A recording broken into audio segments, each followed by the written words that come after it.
Detox நேயர்களுக்கு வணக்கம். தாவேக்காவில் நடக்க போகிற ஒரு அதிரடி மாற்றம். அதிமுகவிலேருந்து வந்த மாஜி எம்எல்ஏக்கள், மாஜி அமைச்சர்கள் எல்லாருமே சேர்ந்து இன்றைக்கி தாவேக்காவை ஆக்குபேட் பண்ணி வச்சுருக்கிறாங்க. இதனால் அலறிக்கிட்டு இருக்காங்க தாவேக்காவுடைய ஜூனியர்கள் அப்படின்னு சொல்லலாம். ஏன்னா இன்றைக்கி சட்டமன்றத்தில் உள்ள எம்எல்ஏக்களாக இருக்கட்டும், அமைச்சர்களாக இருக்கட்டும், எல்லாருமே புதுசு. இன்க்ளூடிங் விஜய் முதற்கொண்டு. முதலமைச்சராக இருக்கிற விஜய் கூட சட்டமன்றத்துக்கு புதுசு. அதோடைய விதிகள் என்ன அப்படின்றது கூட அவருக்கு கொஞ்சம் திணறுவார். அது போக அமைச்சர்களும் இங்கே கொஞ்சம் ஜூனியர்களாக இருக்கிறாங்க. அதனால் இவங்களுக்கு அந்த சட்டமன்ற மாண்பு, அந்த சட்ட விதிமுறைகள் அப்படின்றதெல்லாம் கொஞ்சம் திணறல்கள் இருக்குது அப்படின்றத ஓப்பனாகவே தாவேக்காவில் நம்ம பார்க்க வேண்டிய ஒரு விஷயமா இருக்குது.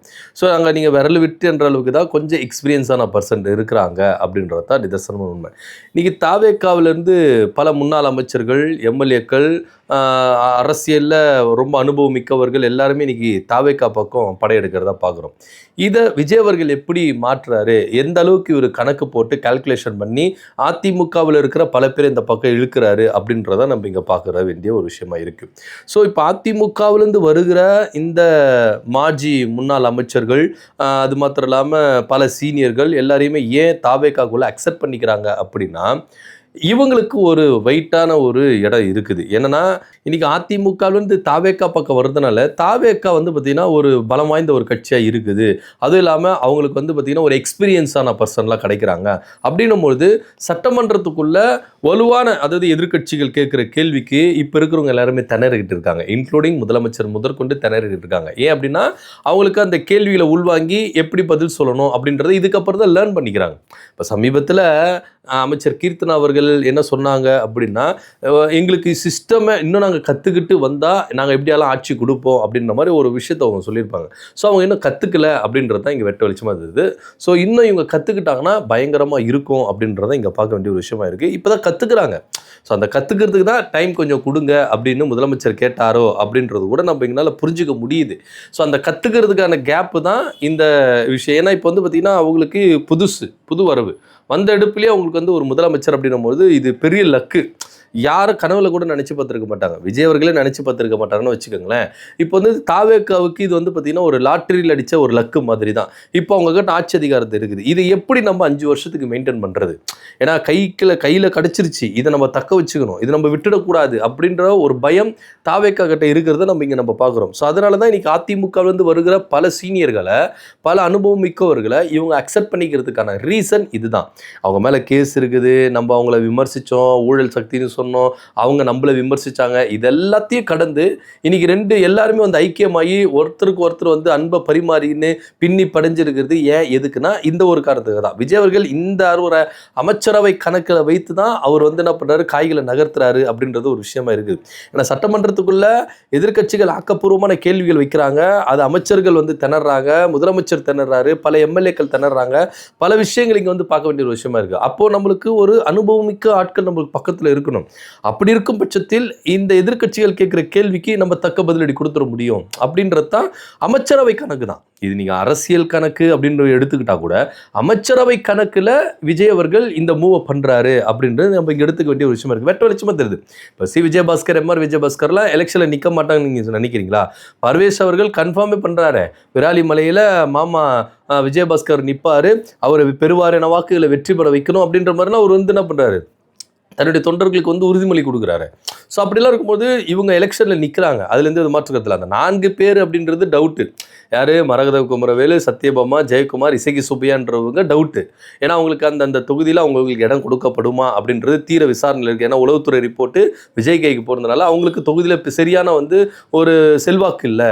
ஸோ அவங்களுக்கு தனிப்பட்ட வாக்குகள் எதுவுமே இல்லை, எல்லாமே அதிமுக வாக்குகள் தான். ஒருவேளை நீங்கள் அங்கே நிற்க வச்சிங்கன்னா அவங்க தோக்குறதுக்கான வாய்ப்புகள் இருக்குது அப்படின்ற மாதிரி தான் உளவுத்துறை ரிப்போர்ட்டு போயிருக்குன்னு வச்சுக்கோங்களேன். ஸோ இதனால் விஜய் அவர்கள் யோசிக்கிறார், அவங்களுக்கு அந்த 4 தொகுதியிலையும் அவங்களே நிற்க வைக்கலாமா வேண்டாமா அப்படின்றத ஒரு ஆலோசனையில் வச்சிருக்காரு. ஆனால் இவங்க அது மாதிரி கிடையாது. இப்போ எம்ஆர் விஜயபாஸ்கர், சி விஜயபாஸ்கர்ல அப்படி கிடையாது. அவங்க கன்ஃபார்மாக ஜெயிப்பாங்க. அவங்க சுயேட்சையா நின்னாலே ஜெயிப்பாங்க அப்படின்ற மாதிரி அவங்களுக்கு அந்தந்த தொகுதியில் செல்வாக்குகள் இருக்குன்னு வச்சுக்கோங்களேன். ஸோ அப்படி இருக்கும்பொழுது இவங்க 2 பேரும் கன்ஃபார்மாக நிற்கிறாங்க. நின்னாங்கன்னா ஜெயிச்சு உள்ளே வருவாங்க. ஏன்னா ஏற்கனவே இவர் வந்து பார்த்தீங்கன்னா எம்ஆர் விஜயபாஸ்கர் போக்குவரத்து துறையில் கை தேர்ந்தவர். அது அவர் வந்து ஜெயலலிதா ஆட்சி காலத்துலேருந்து அவர் என்ன பண்ணுறாரு, அமைச்சரவையில் இருக்கிறார். இந்த பக்கம் சி விஜயபாஸ்கர் எடுத்துட்டிங்கன்னா சுகாதாரத்துறையில் இன்னும் சொல்ல போனால் கொரோனா டைமை எப்படி எந்த அளவுக்கு ஹேண்டில் பண்ணார். இந்த ஒரு விஷயத்தை நம்ம ஒத்துக்கணும். நம்ம அவர் மேலே மாற்று கருத்துக்கள் இருக்கலாம், விமர்சனங்கள் இருக்கலாம். ஆனால் கொரோனா டைமில் சுகாதாரத்துறை அமைச்சராக இருந்த சி விஜயபாஸ்கர் அவர்கள் எந்த அளவுக்கு திறம்பட செயல்பட்டார் அப்படின்றது எல்லாத்தையும் நம்ம இங்கே பார்த்தோன்னு வச்சுக்கோங்களேன். ஸோ அவருக்கு அந்த சுகாதாரத்துறையில் அவர் வந்து பார்த்தீங்கன்னா ஒரு கை தேர்ந்தவர், ஒரு எக்ஸ்பீரியன்ஸ் இருக்குது அப்படின்னு சொல்லுவாங்க. ஒட்டுமொத்தமாக இன்னைக்கு கடம்பூர் ராஜா இருக்கட்டும், அதே போல் உடுமலை ராதாகிருஷ்ணன், பல சீனியர்கள் வராங்களே, அதிமுகவிலேருந்து பல சீனியர்கள் வராங்க, எம்எல்ஏக்கள் வராங்க, முன்னாள் எம்எல்ஏக்கள் வராங்க, எல்லாமே வராங்க. வருவங்க எல்லாருமே ஒரு எக்ஸ்பீரியன்ஸான பர்சன். ஸோ இவங்களை அமைச்சரவைக்குள்ளே வச்சுக்கிட்டா நம்ம அமைச்சரவை ஒரு சக்தி வாய்ந்த ஒரு அமைச்சரவை இருக்கும். எதிர்கட்சிகள் கேள்வி கேட்கும்பொழுது அதுக்கு தக்க பதிலடி கொடுக்கறதுல இவங்க வந்து கை தந்தவங்களா இருக்காங்க அப்படின்ற மாதிரி எடுத்துக்கலாம். இப்போ எதிர்கட்சிகள் கேள்வி வைக்கிறாங்க, சட்டமன்றத்தில் எழுந்து பேசுறது யாரு? முதலமைச்சரை பார்த்து கேள்வி கேட்டால் முதலமைச்சர் தானே பதில் சொல்லணும். மாறாக ராஜ்மோகன் அவர்கள் எழுந்து பேசுறாரு, ஆதவர்ஜன் அவர்கள் பேசுறாரு. இது சட்டமன்றத்தோட விதியா, மாண்பா, மரபா அப்படின்னா கிடையவே கிடையாது. ஏங்க சட்டமன்றம் முடிஞ்சிருச்சு, சபாநாயகர் சொல்லிட்டாரு, எதிர்கட்சிகள் எழுந்து கிளம்பிட்டாங்க, தொடர்ச்சியாக இவர் பேசுறாரு. ஸோ இது சட்டமன்றத்துக்கான மாண்பா, மரபா அப்படின்னா கிடையாது. ஸோ இந்த அளவுக்கு தான் இவங்களுடைய எக்ஸ்பீரியன்ஸ் இருக்குது. ஸோ அதனால் விஜய் அவர்கள் என்ன பிளான் போடுறாரு, இந்த இடைத்தேர்தலை, வரப்போகிற இடைத்தேர்தலை ரொம்ப எதிர்பார்த்துட்டு இருக்கிறாங்க.